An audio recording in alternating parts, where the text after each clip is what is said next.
आणि या बुलेटिनमध्ये पुढच्या अर्ध्या तासात आपण पाहणार आहोत महाराष्ट्रातल्या कानाकोपऱ्यातल्या महत्त्वाच्या घडामोडी वेगवान स्वरूपात स्पीड न्यूजमध्ये। राज्यसभा निवडणुकीनंतर महाविकास आघाडीत बिघाडीला सुरुवात झाली आहे। येत्या विधान परिषद निवडणुकीत महाविकास आघाडीतील पक्षांनी आपापल्या उमेदवारांचं बघावं अशी भूमिका शिवसेनेनं घेतल्याची माहिती सूत्रांनी दिली आहे। राज्यसभा निवडणुकीत महाविकास आघाडीतील काँग्रेस आणि राष्ट्रवादीनं शिवसेनेशी एकनिष्ठता दाखवली नसल्याचा शिवसेनेचा आरोप आहे। दरम्यान शिवसेनेचा दुसरा उमेदवार निवडून येणं अपेक्षित होतं, त्यामुळे नाराज होणं स्वाभाविक असल्याचं जयंत पाटील म्हणाले। शिवसेना मागे पडलेली नाही, महाविकास आघाडीत अंतर्गत वाद नसल्याचं जयंत पाटील म्हणाले। राज्यसभा निवडणुकीत 6व्या जागेवर पराभव झाल्यानंतर शिवसेना नेते संजय राऊत यांनी भाजपवरती हल्लाबोल केलाय। आमच्या हातात जर ईडी दिली तर देवेंद्र फडणवीसही शिवसेनेला मतदान करतील असा टोला राऊतांनी लगावला। पंकजा मुंडेंवर संजय राऊतांनी प्रतिक्रिया दिली। पंकजा मुंडेंना एकाकी पाडण्याचा भाजपचा डाव आहे।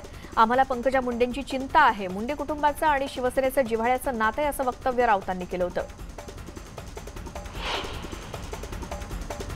भाजप नेत्या पंकजा मुंडे आणि भाजपमध्ये नाराजी असल्याच्या चर्चा सुरू होत्या, त्यामुळे शिवसेनेनं आपण पंकजा मुंडेंच्या पाठीशी असल्याचं म्हटलं। त्यावरती भाजप प्रदेशाध्यक्ष चंद्रकांत पाटलांनी प्रत्युत्तर दिलं। पंकजा मुंडेंची काळजी घेण्यासाठी भाजप समर्थ असल्याचं पाटील म्हणाले।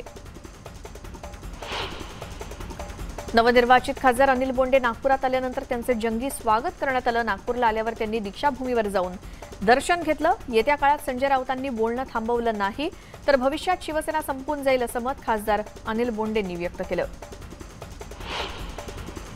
भाजप उमेदवारांना मतदान केल्याचा आरोप झालेले आमदार देवेंद्र भुयार आज दुपारी 4:30 वाजता शरद पवारांची भेट घेणार आहेत। भुयारांनी भाजपला मतदान केल्याचा आरोप संजय राऊत यांनी केला होता आणि या आरोपांमुळे भुयार संतापलेत।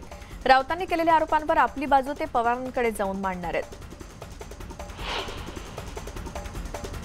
आगामी निवडणुका ओबीसी आरक्षणाशिवाय होणार नाही तसा पुनरुच्चार मंत्री विजय वडेट्टीवारांनी बुलढाण्यात केला। एकीकडे ओबीसी आरक्षणासाठी बहुतांश कालावधी लागणार आहे आणि त्यासाठी निवडणुका तात्काळ ठेवणं योग्य नसल्याचं बोललं जात असतानाच मंत्री वडेट्टीवारांनी केलेल्या विधानामुळे संभ्रम निर्माण झालाय।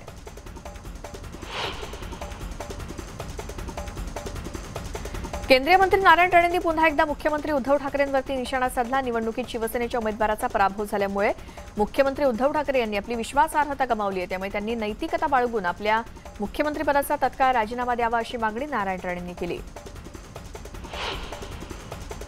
धनंजय महाडिकांनी लक्ष्मण जगताप आणि मुक्ता टिळक यांची भेट घेतली। लक्ष्मण जगताप आणि मुक्ता टिळक यांच्यामुळे माझा विजय सुकर झाला असे गौरवोद्गार नवनिर्वाचित खासदार धनंजय महाडिक यांनी काढले। मुंबईत शिवसेना भवनासमोर स्वराज्य संघटनेनं पोस्टरबाजी केली। राज्यसभा निवडणुकीत झालेल्या पराभवानंतर महाविकास आघाडी सरकार विरोधात पोस्टरबाजी करण्यात आली। महाराष्ट्र शिवरायांचाच आहे सिद्ध झालं। राज्यसभा तो झाकी है, स्वराज्य में 2024 अभी बाकी है असे मजकूर लिहिलेले बॅनर स्वराज्य संघटनेनं लावले।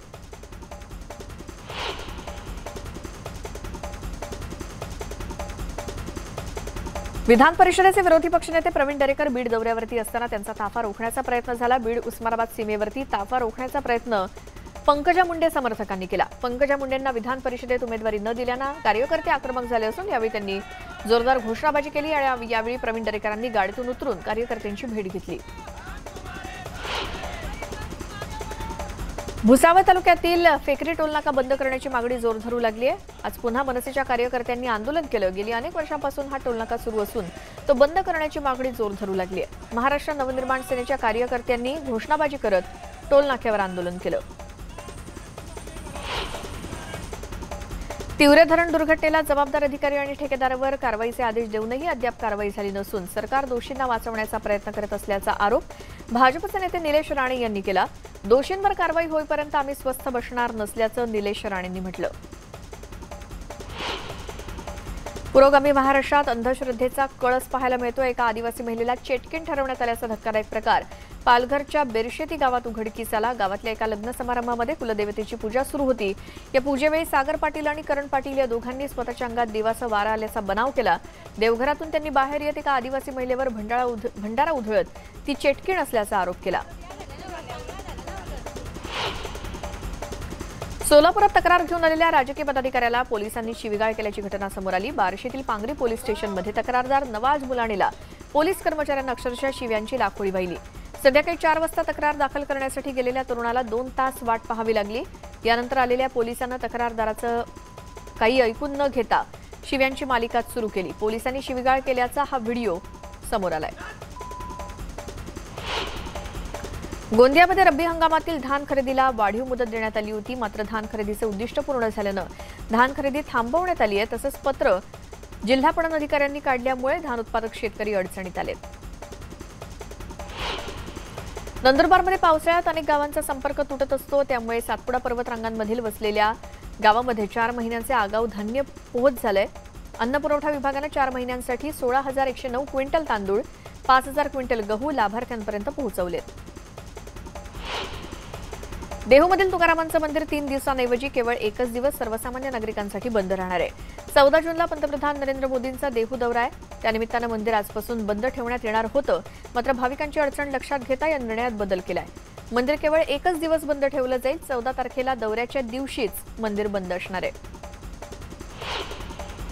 संत तुकाराम महाराजांची पालखी सोहळा श्री क्षेत्र देहू या ठिकाणून मार्गस्थ होण्यास अवघे 8 दिवस उरले असताना पालखीसोबत जाणाऱ्या वारकऱ्यांची आणि विविध दिंड्यांची तयारी अंतिम टप्प्यात आली आहे। त्यामुळे तबला, मृदुंग, टाळ आणि पेटी डागडुजीच्या कामाला सुरुवात झाली आहे।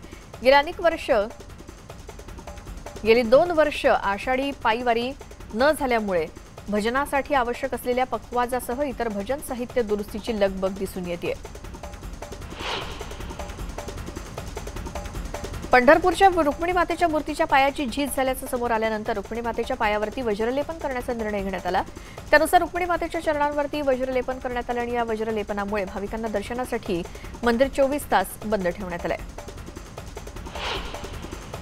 राज्याच्या अनेक भागात गेल्या 2 दिवसांपासून मान्सूनपूर्व पावसानं हजेरी लावल्यानं 4 महिन्यांपासून सुसाट धावणाऱ्या एसी, पंखे आणि कूलरचा वेग कमी झालाय। त्यामुळे विजेच्या मागणीत तब्बल 4,000 मेगावॅटची घट झाली आहे। 8 जूनपर्यंत महावितरणकडे राज्यातून तब्बल 22,000 मेगावॅटहून अधिक विजेची मागणी नोंदवली जात होती आणि ती आज 18,000 मेगावॅटपर्यंत खाली आली आहे। तर मुंबईच्या मागणीत 700 मेगावॅटची घसरण झाली आहे।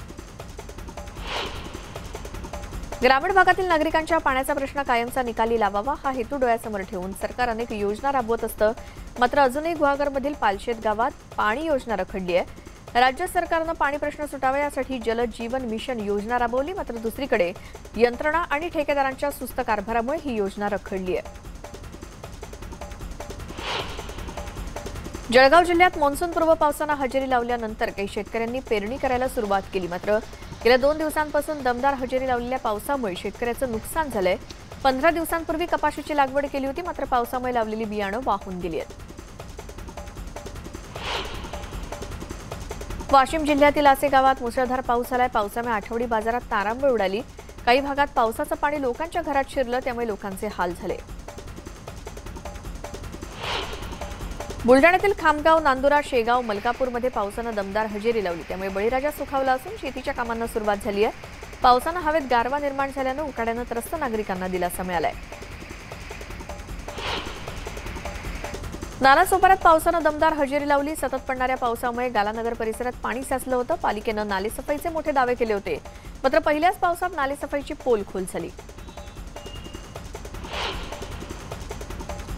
कोल्हापुरात पन्हाळगडावर पावसानं हजेरी लावली। यावेळी जोरदार पावसामुळे पन्हाळगडाच्या मुख्य रस्त्यावर पाण्याचे लोट वाहताना दिसले। जिओग्रेड पद्धतीनं नवीन बांधलेल्या रस्त्यावरून धबधबा सदृश पाण्याचे लोट वाहताना दिसले। हा व्हिडिओ सोशल मीडियावर व्हायरल झालाय। अहमदनगर जिल्ह्यातील अनेक तालुक्यांमध्ये पावसानं हजेरी लावली। शेवगाव, बालकटाकळी या परिसरामध्ये मान्सूनपूर्व पावसानं वादळी वाऱ्यासह हजेरी लावली, त्यामुळे अनेक ठिकाणी पाणी साचलं, तर काही ठिकाणी झाडांच्या फांद्या तुटून पडल्या होत्या, त्यामुळे अनेक भागात वीज पुरवठा खंडित झालाय। अमरावती महापालिकेने नालेसफाई केल्याचा दावा पहिल्याच पावसात फोल ठरलाय। अमरावतीत आलेल्या पावसामुळे पठाणपुरा भागातील जनजीवन विस्कळीत झालं। पठाणपुरा भागात रस्त्याची कामं करण्यात आली, मात्र दुसरीकडे रस्त्याच्या बाजूला असलेले नाले तुंबल्यामुळे या भागात मोठ्या प्रमाणात पाणी साचलं होतं। रत्नागिरीतल्या मुरुड समुद्र किनाऱ्यावरती पर्यटक पहिल्या पावसाचा आनंद लुटताना दिसले। उन्हाळी सुट्टी संपवून परतीच्या मार्गावर परतत असताना शेवटच्या रविवारी पर्यटकांनी समुद्र किनाऱ्यावरती पावसाचा आनंद लुटला। रत्नागिरी जिल्ह्यातील मुरुड समुद्र किनाऱ्यावरती पर्यटकांची होणारी गैरसोय दूर करण्यासाठी 13.5 लाख रुपये शासनानं खर्च करून 2 सुलभ शौचालयं बांधली। या सुलभ शौचालयाचं उद्घाटन होण्याआधी समुद्राच्या लाटांमुळे सुलभ शौचालय उद्ध्वस्त झालंय। त्यामुळे शासनाचे लाख रुपये पाण्यात गेलेत। या कामात भ्रष्टाचार झाल्याचा आरोप केला जातोय। पावसाळ्यात पुणेकरांचे हाल होऊ नयेत म्हणून प्रशासनानं 31 मेच्या आधी रस्ते दुरुस्तीची कामं पूर्ण करणं अपेक्षित होतं, पण पालिकेच्या आशीर्वादानं अजूनही अनेक ठिकाणी पाईपलाईन अथवा केबल टाकण्याच्या नावाखाली बिनदिक्कतपणे रस्त्याचं खोदकाम सुरू आहे। त्याचा पुणेकरांना मोठा त्रास सहन करावा लागतोय। कल्याणच्या विठ्ठलवाडी एसटी आगारातील कर्मचाऱ्यांना आत्महत्या करण्याचा प्रयत्न केला। सचिन कदम असं त्यांचं नाव आहे। सचिन एसटी वर्कशॉपच्या मेकॅनिकल विभागामध्ये काम करतात। ते संपामध्ये सहभागी झाले होते आणि त्यामुळेच वरिष्ठ त्यांना त्रास देत असल्याचा आरोप त्यांनी केलाय। या त्रासातूनच सचिन यांनी आत्महत्येचा प्रयत्न केला। औरंगाबादेत पेट्रोल पंपावर फिल्मी स्टाईल राडा झाला। वैजापुरातील एका पेट्रोल पंपावर 2 ट्रक चालकांमध्ये डिझेल भरण्याच्या कारणातून जोरदार राडा झाला। या दोघांमध्ये झालेल्या चाकू हल्ल्यात एक चालक गंभीर जखमी झाला आणि हा राडा सीसीटीव्हीमध्ये कैद झालाय। नंदुरबारमधील अक्कलकुवा शहरात झालेल्या दगडफेक आणि तोडफोडी प्रकरणी पोलिसांनी आतापर्यंत 24 जणांना अटक केली। रात्री 12 ते 3 या वेळामध्ये उपद्रव्यांनी दगडफेक आणि गाड्यांची तोडफोड केली होती। सध्या अक्कलकुवा शहरामध्ये तणावपूर्ण शांतता असून पोलिसांनी चोख बंदोबस्त तैनात केलाय। केंद्र सरकारनं बंद केलेल्या 17 लाखांच्या नोटा पोलिसांनी जप्त केल्या। 17 लाख रुपये कारमध्ये घेऊन जात असताना पोलिसांनी ही कारवाई केली। परभणी नवा मोंढा पोलिसांनी 2 आरोपींना ताब्यात घेतलं।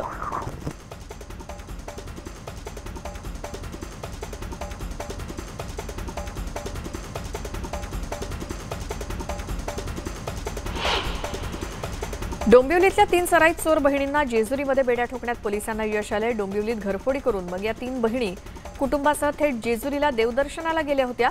या तिघींना पोलिसांनी अटक केली आणि तिघी जणी बंद घर शोधून घरफोडी करायच्या। डोंबिवलीत रामनगर भागात या तिघींनी चोरी केल्याची घटना सीसीटीव्हीमध्ये कैद झाली होती। राज्यात महावितरणनं वीज चोरांविरोधात धडक कारवाई केली। वर्षभरात 22,987 ठिकाणी धाड टाकत तब्बल 317 कोटी 45 लाख रुपयांच्या वीज चोरीचा पर्दाफाश झालाय। त्यामुळे वीज चोरांचे धाबे दणाणलेत। महावितरणकडून राज्याच्या कानाकोपऱ्यात सुमारे 2 कोटी 60 लाख ग्राहकांना वीज पुरवठा केला जातो। मात्र महावितरणची एकूण वीज गळती 12 ते 13% इतकी आहे आणि ती रोखण्यासाठी महावितरणच्या सुरक्षा आणि अंमलबजावणी विभागानं परिमंडळ निहाय धडक कारवाई केली आहे। औरंगाबादमध्ये लाचलुचपत प्रतिबंधक विभागाकडून मोठी कारवाई करण्यात आली। 1 जानेवारी ते 8 जून या कालावधीत तब्बल 26 लाचखोरांना रंगेहात पकडलं। या अधिकाऱ्यांना 2,000 रुपयांपासून 3 लाख रुपयांपर्यंत लाच घेताना पकडले। त्यामुळे औरंगाबादमध्ये लाचखोरीचं प्रमाण वाढत असल्याचं दिसतंय। 40गावमध्ये लाकडांची चोरी करणारे 4 ट्रक पोलिसांनी पकडले। लाकडाची तस्करी होत असल्याची माहिती मिळताच पोलिसांनी ही कारवाई केली, परंतु चंदनाची नाही तर लिंबाची आणि बाभळीच्याच लाकडांची चोरी या टोळीकडून केली जात होती। चंद्रपूर शहरालगत दुर्गापूर, ऊर्जानगर, नेरी आणि कोंडी या परिसरामध्ये मागील काही महिन्यात वाघ, बिबटे आणि हिंस्र प्राण्यांच्या हल्ल्यामध्ये अनेक नागरिकांचा जीव गेलाय। अनेक नागरिक जखमी देखील झालेत। वाघ आणि बिबट यांच्यात सतत होत असलेल्या हल्ल्यामुळे या परिसरातील नागरिक मोठ्या प्रमाणात भयभीत झालेत। डहाणूचे आमदार कॉम्रेड विनोद निकोले यांनी डीजेच्या तालावर ठेका धरला। एका कार्यकर्त्याच्या साखरपुड्याच्या कार्यक्रमात आमदार निकोलेंनी डान्स केला आणि त्यांचा हा डान्सचा व्हिडिओ सोशल मीडियात व्हायरल होतोय। साई दर्शनासाठी आलेले शेकडो भाविक रक्तदान करतायत, त्यामुळे गरजवंत रुग्णांना दिलासा मिळतो। हे रक्तदान केंद्र दर्शन रांगेच्या शेजारी आहे। साई मंदिर प्रशासनातर्फे 2 मोठी हॉस्पिटल्स मोफत चालवली जातात। साईबाबांच्या दर्शनासाठी शिर्डीत भाविकांची मांदियाळी दिसते। भाविकांनी शिर्डी फुलून गेली आहे। 7 महिन्यांपूर्वी सुरू झालेल्या साई मंदिरात दिवसेंदिवस गर्दी वाढत चालली आहे। नागपूरच्या शिवाजी चौकामध्ये तिथीनुसार शिवराज्याभिषेक सोहळा पार पडला आणि यावेळी शिवरायांच्या पुतळ्याला दुग्धाभिषेक करण्यात आला। त्यानंतर महाआरती करण्यात आली। छत्रपती शिवाजी महाराज यांच्या तिथीप्रमाणे राज्याभिषेक सोहळा साजरा केला जातोय। भुसावळ येथील रेल्वे स्टेशन परिसरातील छत्रपती शिवाजी महाराजांच्या पूर्णाकृती पुतळ्याला पूजन करत दुग्धाभिषेक करून राज्याभिषेक सोहळा साजरा करण्यात आला। भंडाऱ्यामध्ये पवनी उमरेड करांडला अभयारण्यामध्ये पर्यटकांना 1-2 नाही तर तब्बल 6 वाघांचं एकत्रितपणे दर्शन झालं. शॅडो वाघीण, 3 बछडे आणि 2 मोठे वाघ असा वाघांचा परिवार एकत्रितपणे सफर करताना दिसला. एका पर्यटकानं वाघाचा हा व्हिडिओ आपल्या कॅमेरामध्ये कैद केलाय. बुलढाण्यातील खामगाव बुलढाणा रस्त्यावरती बोथा अभयारण्यामध्ये पुन्हा एकदा अस्वलाचं दर्शन घडलंय. या रस्त्यानं अनेक नागरिक ये जा करत असतात त्यावेळी अचानक एका झाडावर आपल्या तालात मग्न असलेलं अस्वल दिसलं. पुण्यातील 14 वर्षांच्या युवराज जाधवनं SL ॲडव्हेंचर स्पोर्ट्सच्या मदतीनं लोणावळ्याजवळील तैलबैला आणि नागपणी सुळक्यावरती एकाच दिवशी यशस्वीरित्या चढाई केली. बालमजुरी हटवूया, खंबीर भारत घडवूया असा संदेश युवराजनं 2 सुळके सर करून दिलाय. मेक्सिको लिओनमध्ये सुरू असलेल्या जागतिक युथ वेटलिफ्टिंग स्पर्धेत मनमाडच्या आकांक्षा व्यवहाराने रौप्य पदकाची कमाई केली. आकांक्षाने या स्पर्धेत 127 किलो वजन उचलून रौप्य पदक पटकावलंय. राष्ट्रपतीपदाच्या आगामी निवडणुकीच्या पार्श्वभूमीवर रणनीतीवरती विचार करण्यासाठी पश्चिम बंगालच्या मुख्यमंत्री ममता बॅनर्जी यांनी देशभरातील विरोधी पक्षनेत्यांची बैठक आयोजित केली आहे. 15 जूनला दिल्लीमध्ये बैठक होणार आहे. या बैठकीत सहभागी होण्याबाबतचं पत्र बॅनर्जी यांनी प्रमुख विरोधी पक्षांना लिहिल्याची माहिती मिळते. जम्मू काश्मीरमधील कुलगाम आणि पुलवामा परिसरात दहशतवादी आणि जवानांमध्ये झालेल्या चकमकीत 2 दहशतवाद्यांचा खात्मा करण्यात आलाय तर 1 जवान जखमी झाला असल्याची माहिती आहे. कुलगाममधील खंडीपुरा भागामध्ये एक दहशतवादी लपून बसला असल्याच्या गुप्तचर माहितीच्या आधारे सुरक्षा दलांनी शोध मोहीम सुरू केली. या दरम्यान ही चकमक झाली. केंद्र सरकारने येत्या 1 जुलैपासून देशात नवीन कामगार कायदा लागू करण्याची योजना आखली. 1 जुलैपासून तुमचे कामाचे तास 12 तासांचे होऊ शकतात आणि आठवड्यातून 3 दिवस सुट्टी मिळणार आहे. मोदी सरकार जुलैमध्येच हा कायदा लागू करण्याची योजना आखत असल्याची चर्चा आहे. राष्ट्रपती रामनाथ कोविंद यांनी हिमाचल प्रदेशातील अटल टनलची पाहणी केली. त्यांनी अटल टनलचं वैशिष्ट्य जाणून घेतलं आणि टनल अतिशय चांगला झाल्याचं सांगितलं. बंगालच्या हावडामध्ये पुन्हा हिंसाचार झालाय. नुपूर शर्मांविरोधात काढण्यात आलेल्या आंदोलनात हिंसाचार झाला. दरम्यान हिंसाचारामागे भाजपचा हात असल्याचा आरोप ममता बॅनर्जींनी केलाय. झारखंडमध्ये नुपूर शर्मा यांच्या विरोधात मुस्लिम बांधवांनी निदर्शनं केली. त्याला हिंसक वळण लागलं. पोलिसांनी केलेल्या गोळीबारात 2घांचा मृत्यू झालाय. देशामध्ये कोरोनाचा धोका वाढतोय. गेल्या 24 तासात देशात कोरोनाच्या नव्या 8,000च्या वर रुग्णांची नोंद झाली. त्यामुळे देशात 40,000च्या वर सक्रिय रुग्णांची भर पडली.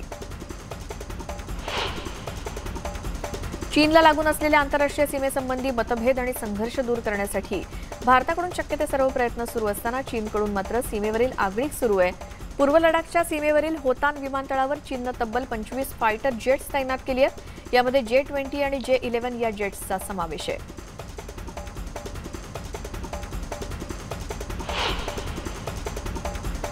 इथे एक ब्रेक घेऊन आपण लगेचच परत येतोय. तुम्ही पाहत राहा स्पीड न्यूज.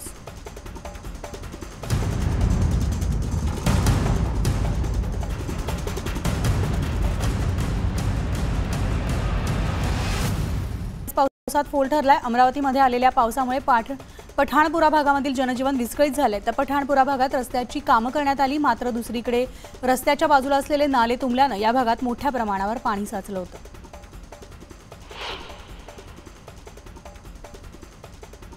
पुरोगामी महाराष्ट्रामध्ये अंधश्रद्धेचा कळस पाहायला मिळतो. एका आदिवासी महिलेला चेटकीण ठरवण्यात आल्याचा धक्कादायक प्रकार पालघरच्या बेरशेती गावात उघडकीस आला आणि गावातल्या एका लग्न समारंभामध्ये कुलदैवताची पूजा सुरू होती. पूजेदरम्यान सागर पाटील, करण पाटील या दोघांनी स्वतःच्या अंगात देवाचं वारं असल्याचा बनाव केला आणि त्यांनी देवघरातून बाहेर येत एका आदिवासी महिलेवर भंडाळा उधळत ती चेटकीण असल्याचा आरोप केलाय.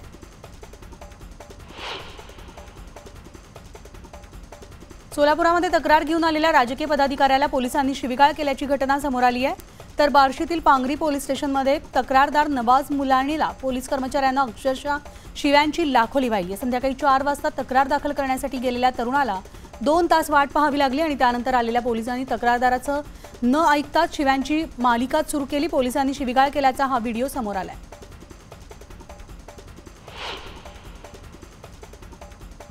संत तुकाराम महाराजांचा पालखी सोहळा श्री क्षेत्र देहू मार्गस्थ होण्यास अवघे 8 दिवस उरले असताना पालखीसोबत जाणाऱ्या वारकऱ्यांची आणि विविध दिंड्यांची तयारी अंतिम टप्प्यात आली आहे. त्यामुळेच आता तबला, मृदुंग, टाळ आणि पेटी डागडुजीच्या कामाला वेग आलाय. गेली 2 वर्ष आषाढी पायी वारी न झाल्यानं भजनासाठी आवश्यक असणाऱ्या पखवाजासह इतर भजन साहित्य दुरुस्तीची लगबग दिसून येते.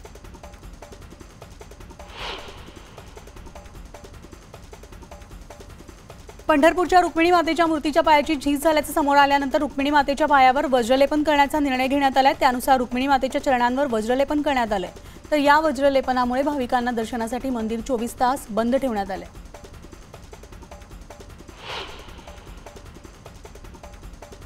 भाजपनं विधान परिषद जिंकण्यासाठी रणनीती आखल्यानंतर आता मवियाची धाकधूक वाढली. त्यामुळे महाविकास आघाडीचे विधान परिषदेचे 6 उमेदवार निवडून आणण्याचे कडवं आवाहन उभं राहिले. तर विधान परिषद निवडणुकीमध्ये गुप्त मतदान असल्यानं महाविकास आघाडीची धाकधूक चांगलीच वाढली आहे.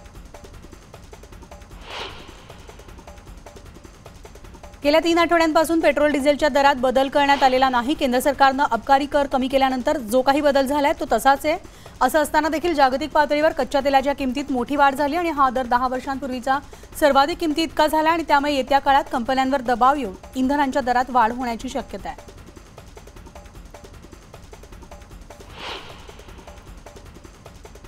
राज्यात कोरोना रुग्णसंख्येमध्ये दिवसेंदिवस वाढ होताना दिसते. काल दिवसभरामध्ये राज्यात 2922 नव्या कोरोना रुग्णांची भरही पडली आहे. तर एका रुग्णाचा उपचारादरम्यान मृत्यू झाला. राज्यात सक्रिय रुग्णांची संख्या 14,858 इतकी झाली आहे.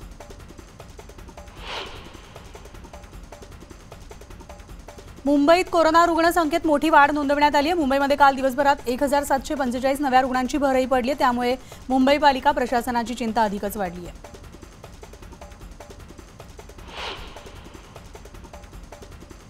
मुंबईमध्ये कोरोनाचा प्रादुर्भाव वेगानं वाढत असून दैनंदिन रुग्णसंख्या जवळपास 2000 गेली आहे. मात्र दुसरीकडे रुग्णालयात दाखल होणाऱ्यांचं प्रमाण अत्यल्प असून शहरातील रुग्णालयामध्ये सुमारे 97% बेड रिक्त आहेत.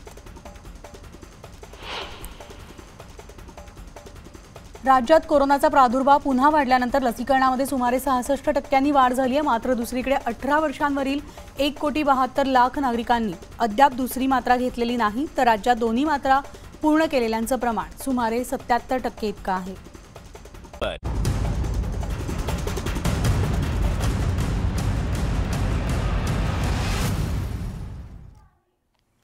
ब्रेकनंतर बुलेटिनमध्ये तुमचं स्वागत. पाहूयात पुन्हा स्पीड न्यूज. आज भारत आणि दक्षिण आफ्रिकेदरम्यान दुसरा T20 सामना कटकमध्ये होणार आहे. पहिल्या सामन्यामध्ये आफ्रिकेनं टीम इंडियाचा 7 विकेट्सनं पराभव केला.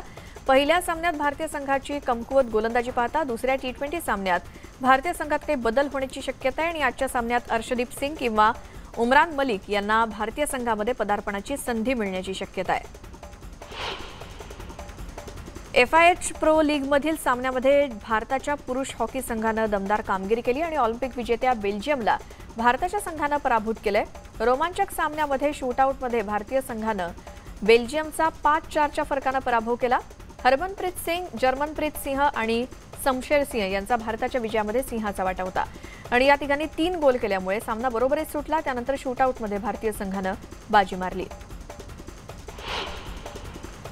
भारताचा आघाडीचा बुद्धिबळपटू विश्वनाथन आनंदनं आतापर्यंत जगातील अनेक मानाच्या स्पर्धांमध्ये विजय मिळवलाय. नुकत्याच पार पडलेल्या नॉर्वे बुद्धिबळ स्पर्धा 2022 मध्ये आनंद 3रं स्थान पटकावलंय. आनंद या स्पर्धेमध्ये 14.5 गुण मिळवत 3रं स्थान मिळवलंय. यावेळी विश्व चॅम्पियन मॅग्नस कार्लसननं 16.5 गुण मिळवत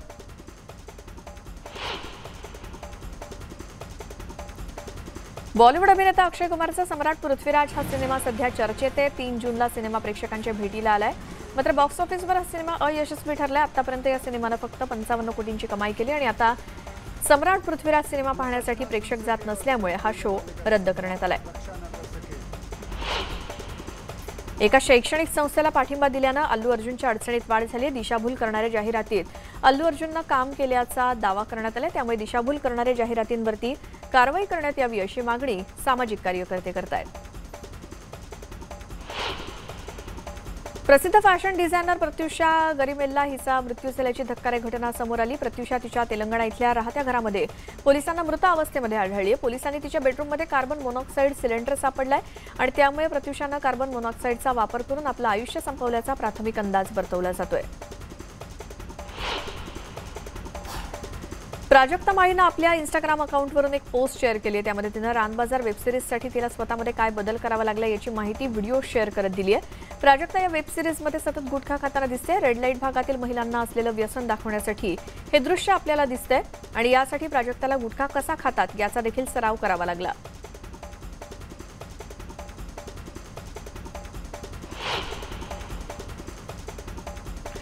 आणि या स्पीड न्यूज सोबतच वेळ झाली या बुलेटिनमध्ये आता इथेच थांबण्याची. मात्र यानंतरच्या बुलेटिनमध्ये तुम्ही भेटणार आहात माझी सहकारी सुवर्णा सोबत.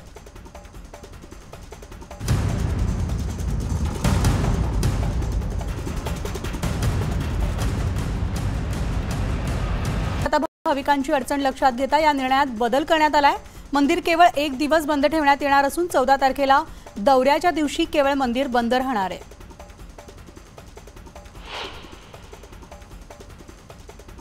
मध्यरात्री आणि पहाटे नांदेड जिल्ह्यामध्ये पावसाने हजेरी लावली आहे. नांदेडमध्ये काही ठिकाणी जोरदार पाऊस बरसलाय तर नांदेड शहरासह कंधार, लोहा, अर्धापूर भागात मुसळधार पाऊस झाला आणि या पावसामुळे मुख्य रस्त्याची कामं खोळंबली आहेत. त्यामुळे आता अनेक ठिकाणी वाहतुकीची कोंडी झाली असून शहर आणि परिसरात वीज पुरवठा खंडित झाला होता. तालुक्यात 2 ठिकाणी वीज पडून जनावरं दगावली आहेत. गोंदिया जिल्ह्यामध्ये रात्री 12च्या सुमारास विजांच्या कडकडाटासह जोरदार पावसाने हजेरी लावली. अचानकपणे लावलेल्या पावसामुळे नागरिकांना उकाड्यापासून थोडाफार का होईना दिलासा मिळाला असला तरी मृग नक्षत्र लागूनही समाधानकारक पाऊस न बरसल्याने शेतकऱ्यांनी पेरणी लांबणीवर घातली आहे. मनमाड शहरासह नांदगाव तालुक्यामध्ये वादळी वाऱ्याचा तुफान पाऊस झाला. पावसामुळे केळीच्या बागा, कांद्याचे शेडचं प्रचंड नुकसान झाले. अनेक ठिकाणी मोठमोठी झाडं, विद्युत खांब उन्मळून पडल्यात.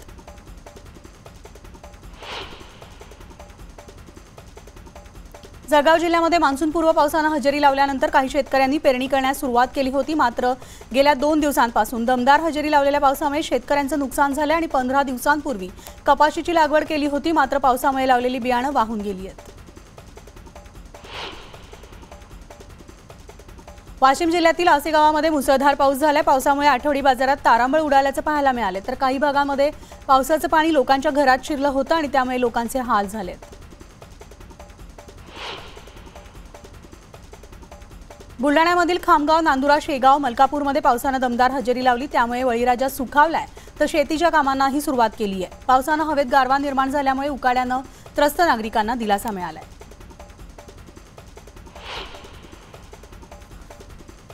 नालासोपाऱ्यामध्ये पावसाने दमदार हजेरी लावली. सतत पडणाऱ्या पावसामुळे गालानगर परिसरामध्ये पाणी साचलं होतं. पालिकेनं नालेसफाईचे मोठे दावे केले होते. मात्र पहिल्याच पावसात नालेसफाईची पोलखोल झाली आहे.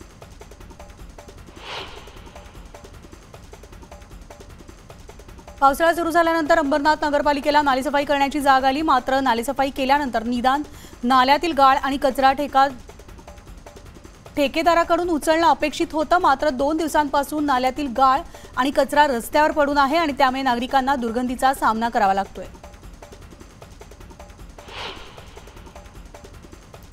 कोल्हापुरात पन्हाळगडावर पावसाने हजेरी लावली होती. यावेळेस जोरदार पावसामुळे पन्हाळगडाच्या मुख्य रस्त्यावर पाण्याचे लोट वाहताना दिसलेत. जिओ ग्रेड पद्धतीनं नवीन बांधलेल्या रस्त्यावरून धबधबा सदृश्य पाण्याचे लोट वाहताना दिसलेत आणि हा व्हिडिओ सोशल मीडियावर व्हायरल झालाय. अहमदनगर जिल्ह्यामधील अनेक तालुक्यांमध्ये पावसाने हजेरी लावली आहे. शेवगाव, बालमटाकाळी परिसरात मान्सूनपूर्व पावसाने वादळी वाऱ्यासह हजेरी लावली. पावसामुळे अनेक ठिकाणी पाणी साचले तर काही ठिकाणी झाडांच्या फांद्या तुटून पडल्या होत्या आणि त्यामुळे अनेक भागामध्ये वीज पुरवठा खंडित झालाय.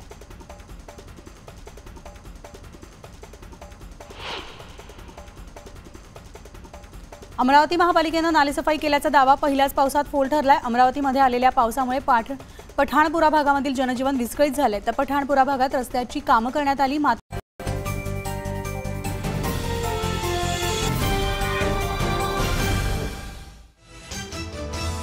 हेडलाईन